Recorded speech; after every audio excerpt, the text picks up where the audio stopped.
গর্ভ অবস্থায় কোনো মহিলা যদি 4টি সূরা বেশি বেশি পাঠ করতে পারে, ওনার সন্তান মেধাবী, সুন্দর এবং সৎ চরিত্রবান হবে ইনশাআল্লাহ। এই 4টি সূরা মা বোনদেরকে বলবো, যারা প্রেগনেন্ট, যারা গর্ভ অবস্থায় আছেন, আপনারা বেশি বেশি পাঠ করবেন। প্রয়োজনে এটা অন্যদেরকেও আপনারা শোনার সুযোগ করে দিবেন, আমল করার সুযোগ করে দিবেন, এটা জানাবেন।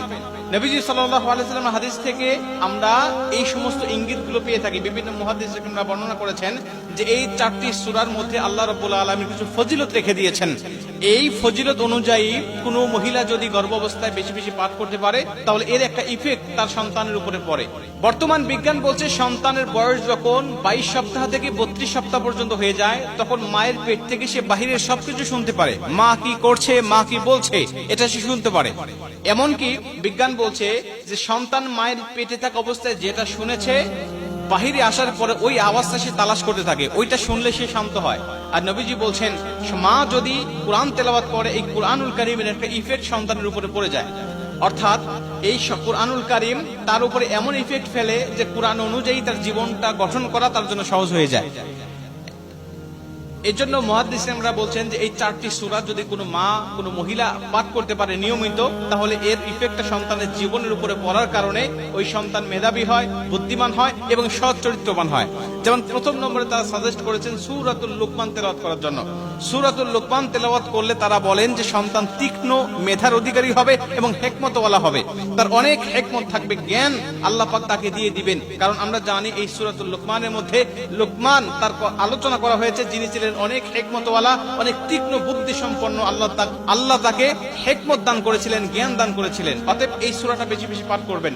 এরপরে সূরাতুল ইউসুফ, অনেক মুহাদ্দিস বলেছেন সূরা ইউসুফ যদি কোনো মা নিয়মিত তেলাওয়াত করতে পারে গর্ভ অবস্থায়, তাহলে তার সন্তান অনেক সুন্দর হবে। যদি সে মেয়ে হয় তাহলে জুলেখার মতো সুন্দরী হবে। অনেকেই বলেছেন যদি সন্তান হয় তাহলে ইউসুফ আলাইহিস সালাতু ওয়াস সালামের সৌন্দর্যর একটা রেশ আল্লাহ পাক তাকে দিয়ে দিবেন। এই জন্য সূরা ইউসুফ গর্ভ অবস্থা আপনারা বেশি বেশি তেলাওয়াত করবেন ইনশাআল্লাহ। 3 নম্বরে সূরাতুল মুহাম্মদ, যে ব্যক্তি সূরাতুল মুহাম্মদ বেশি বেশি তেলাওয়াত করে, ওই সূরাতুল মুহাম্মদ তেলাওয়াত করার কারণে আমাদের প্রিয় নবী মুহাম্মদ রাসূলুল্লাহ সাল্লাল্লাহু আলাইহি ওয়াসাল্লামের একটা ইফেক্ট তার উপরে পড়বে। এজন্য গর্ভবতী মাদেরকে বলবো, আপনারা সূরাতুল মুহাম্মদ বেশি বেশি তেলাওয়াত করবেন।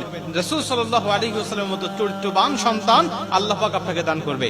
এবং 4 নম্বরে সবচেয়ে গুরুত্বপূর্ণ বিষয়, সেটা হলো আল ইমরান, সূরাতুল আল ইমরান তেলাওয়াত করা। এটা আমরা নারী এবং পুরুষ উভয় তেলাওয়াত করতে পারি বেশি বেশি। এর একটা ইফেক্ট বাস্তব জীবনে আমাদের আমলের মধ্যে পড়বে ইনশাআল্লাহ।